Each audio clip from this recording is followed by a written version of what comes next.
Welcome to the Quranic sciences. दोस्तों, last दो videos में हमने बैलेंस के बारे में बात करी थी और इम्बैलेंस के बारे में भी कुछ हमने देखा था। आज हम बात करेंगे कि कुरान कह रहा है कि इम्बैलेंस जो कॉज होता है ये ह्यूमंस के एफर्ट्स होते हैं, कुछ उनकी ऐसी डीड्स होती हैं, उनके कुछ ऐसे अमाल होते हैं जिसकी वजह से इम्बैलेंस कॉज होता है। हालांकि अल्लाह ताला ने या उस ईश्वर ने सारी चीज़ें एक तवाज़ुन के साथ, एक मीज़ान के साथ, एक बैलेंस के साथ बनाई थी और उसे ऑपरेट करने के लिए भी एक ऐसा प्रोसेस, एक ऐसा सिस्टम बनाया जिससे सारी चीज़ें एक बैलेंस में रहती हैं। कुरान ने कहा खाओ और पियो अल्लाह के रिस्क से और ना फिरो ज़मीन में फसाद मचाने वाले बनकर। यानी आप you can enjoy your life, you can use the resources of the earth, of the nature, लेकिन कुछ ऐसा काम मत करिए जिससे इम्बैलेंस कॉज हो जाए, कोई डिसऑर्डर, कोई इनइक्विटी कॉज हो। फिर मैं इसे यहाँ पे रिपीट कर रहा हूँ, ये किसी भी लेवल पर नहीं होना चाहिए, ना इकोनॉमिक लेवल पर, ना इकोलॉजिकल लेवल पर, ना सोशल लेवल पर। तो कुरान कहता है और जो मुसीबतें तुम्हें पहुँचती हैं वो तुम्हारे हाथों के किए हुए कामों ही से हैं और बहुत से कसूर वो ईश्वर वो अल्लाह माफ़ कर देता है। यानी अब अगर हम देखें कि अगर ग्लोबल वार्मिंग हो रही है या हमें एयर पोल्यूशन का सामना करना पड़ रहा है, या भी हम श्रीलंका में देख सकते हैं कि इकोनॉमिक क्राइसिस आ रहा है,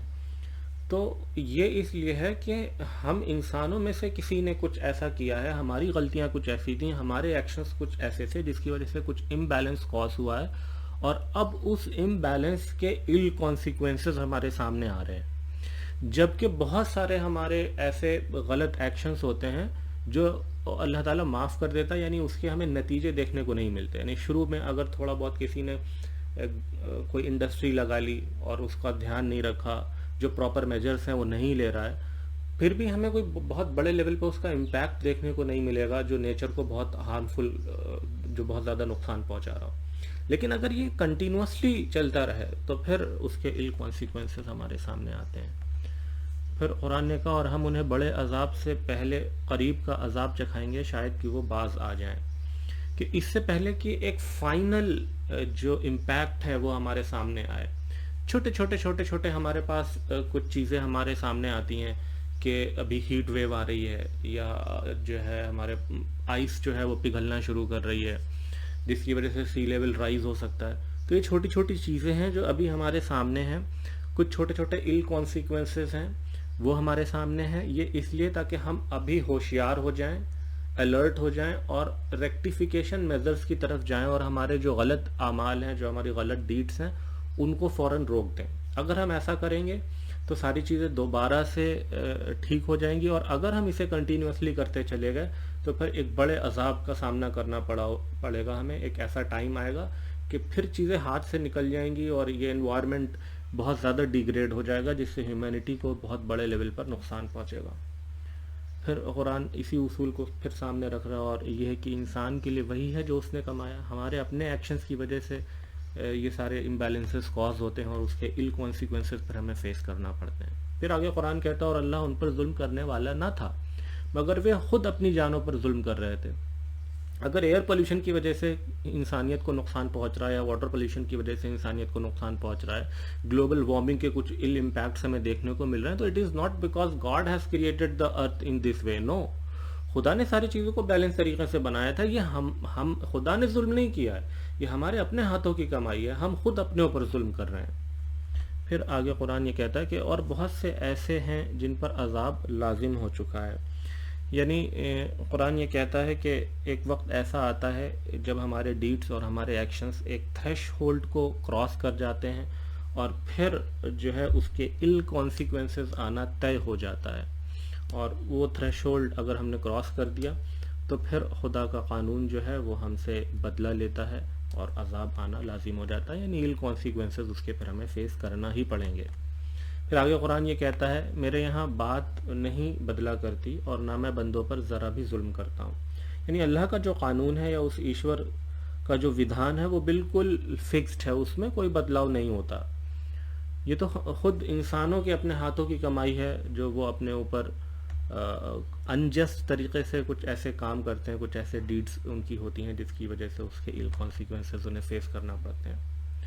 پھر آگے قرآن یہ کہتا ہے لیکن وہ انہیں ایک مقرر وقت تک مہلت دیتا ہے، یعنی جب تک کہ ہمارے غلط اعمال، ہماری بیڈ ڈیڈس ایک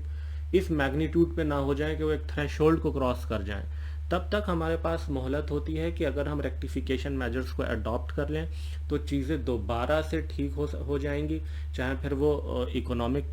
بیلنس کی بات ہو، پھر چاہے وہ ایکولوجیکل بیلنس کی بات ہو، چاہے وہ سوشل لیول کی بیلنس کی بات ہو، یا ہماری اپنی باڈی کے اندر جو ایک بیلنس مینٹین ہے، اگر ہم ایک صحیح لائف اسٹائل کو اڈاپٹ کر لیں اور اپنی جو ہیبٹس ہیں وہ چینج کر لیں تو واپس چیزیں ٹھیک ہو سکتی ہیں۔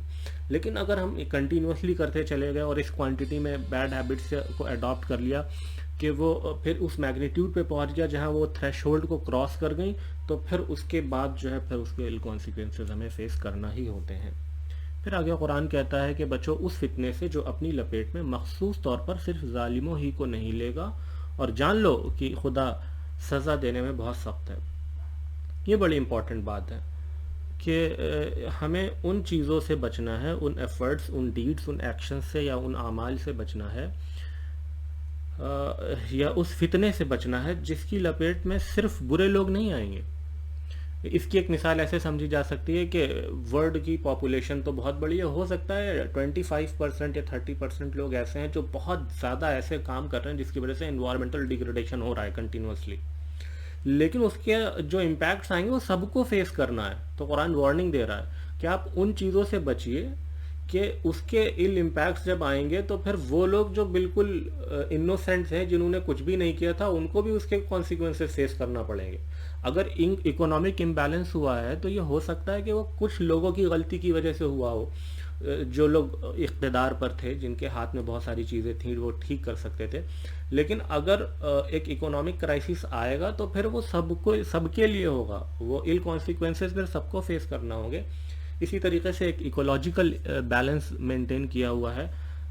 ایشور نے، خدا نے اس دنیا کے اندر۔ اگر وہ امبیلنس کاز ہوتا ہے ایکولوجیکل لیول کے اوپر تو ہو سکتا ہے کچھ لوگ ایسے ہوں جو بالکل منیملسٹ لائف جی رہے ہوں، جو اپنی نیڈ کے حساب سے چلتے ہوں،